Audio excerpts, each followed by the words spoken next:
Now, one of the important discussion in physics of motion in a plane is projectile motion, obviously.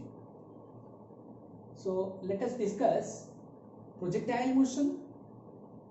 I have discussed this in various sections. This will be the first C1 discussions, the projectile and its trajectory. Let us see how to define a projectile. A body moving under gravity, free from any external force, without any internal propellant or fueling action. That is what we can define a projectile. Examples are many to pick up: motion of a ball. Now, let us see the two figures as I have discussed. In figure 1, we can pick up a body here somewhere at this point and project it upward with a velocity v, which can be of course resolved into two components, one along y-axis and another along x-axis.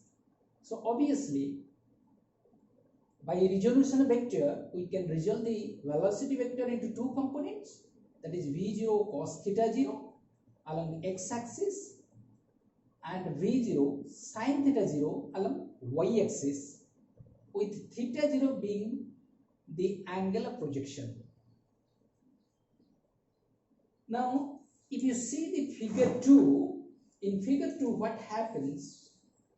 We see that the body is moving upward.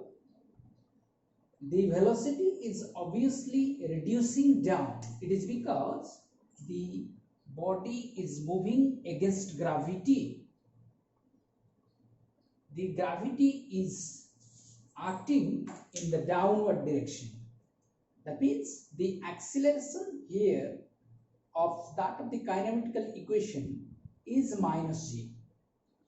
Obviously, as the body moves upward, the acceleration is acting downward. So finally, at certain point of time, the body will attain a point where the velocity becomes 0, and that we have identified that point as theta equal to 0. That means at theta equal to 0, the body no more moves upward directions. The body starts moving downward directions. And to mark it more importantly here is that the x component of the velocity doesn't have any changes throughout the journey. The x component of velocity never changes throughout the entire journey. The x component, which is v0 cos theta 0, is persistently there up to entire journey period. So now at theta equal to 0, the upward component, that is the y component of velocity, changes its direction and acts in downward directions. That becomes minus vy. And j cap, obviously the unit vector I cap and j cap are taken to represent the unit vectors along the respective x and y directions. If you carefully see that the body from which it is projected upward, it reaches again to the same level on the horizontal axis, and at that point the angle of projection theta 0 is again becomes minus theta 0. It is because in inverted directions. That is what we have discussed in figure 2. Now let us proceed to find a equation motion for this projectile motion. To pick up, the position vector of the body at any point can be represented as r is equal to v0 t plus half at square. This equation is nothing but the fundamental kinematic equations that we have studied in earlier chapters. Similar to that of the displacement, that I mean the distance is equal to ut plus half at square, we can apply the kinematic equations. And what I will do here, I will resolve these position vectors into two components, that is x component and y component. For x component, what is happening? Let us discuss. For x component, that is when the body is moving along horizontal axis, what is happening to these position vectors? What is happening? For x component, the acceleration is 0. It is because the gravity is acting only in downward directions. So obviously the acceleration, which can be written as axi cap plus ayj cap, has no contribution along x direction. So therefore x being 0, the position vector equation reduces to the form as x is equal to v0 oxt plus half xt square. Now if I set x equal to 0, so therefore the equation becomes x equal to voxt, and here we have seen vox. What is this vox? This is the x component of the projectile with velocity v. So therefore the corresponding vox component is nothing but v0 cos theta 0. So I have substituted in place of vox v0 cos theta 0. That is what we can rearrange this one to give, that is t equal to, you can write it as v0 cos theta 0 divided by x. This will be using in our second part of the discussion, that is y component. For y component, what we have done is that if you see that when the body is moving along y directions, it has only ay is equal to minus c. That is because gravity is acting only along downward direction. So therefore the acceleration component contributes as equal to minus c.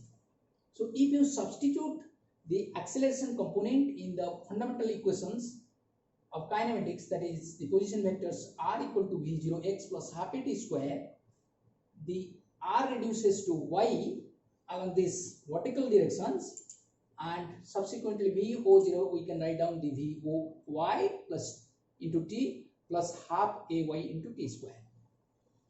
Now we can replace this t. Here we have replaced this t with the expression v0 cos theta 0 by x. So what I will substitute here, that is x by v0 cos theta 0. In place of v0 cos theta 0, I have written vox. Both are same. So now vox by voy, nothing but tan theta 0. If you see carefully here, that is, this is being theta 0. What is tan theta? Tan theta is nothing but v0 sin theta 0 by v0 cos theta 0. That is what we have written. What is v0 sin theta 0? That is voy. What is v0 cos theta 0? vox. So our voy by vox becomes tan theta 0. So therefore the first part y becomes x tan theta 0, and in the second part we have minus half of, that is ay. What is ay? Ay is nothing but minus z. Ay is minus z. So in place of z, I mean ay, I have substituted minus z. And what is t? Again we have eliminated t has to be equal to v0 cos theta 0 by x. So therefore in place of vox, I have substituted v0 cos theta 0 whole square. So therefore the equation becomes y equal to x tan theta 0 minus gx square by 2 v0 square cos square theta 0. This equation is very much similar to the type of equation, that is y equal to ax plus bx square, which is nothing but the equation of a parabola. So therefore the trajectory of a projectile seems to be a parabola. That is how we have shown it. So we'll see that in our subsequent discussions we can find out how the projectile throughout its journey have different parameters. What are the parameters? That is the we can pick up as the time of flight to reach the maximum height. We can find out the time of the entire time of journey, that we can find out at the total time, and the time taken, I mean the range of the projectile we can find out. Similarly, we can find out the height of the projectile, that is the maximum height. These are some of the parameters which we can derive in our subsequent class. Thank you.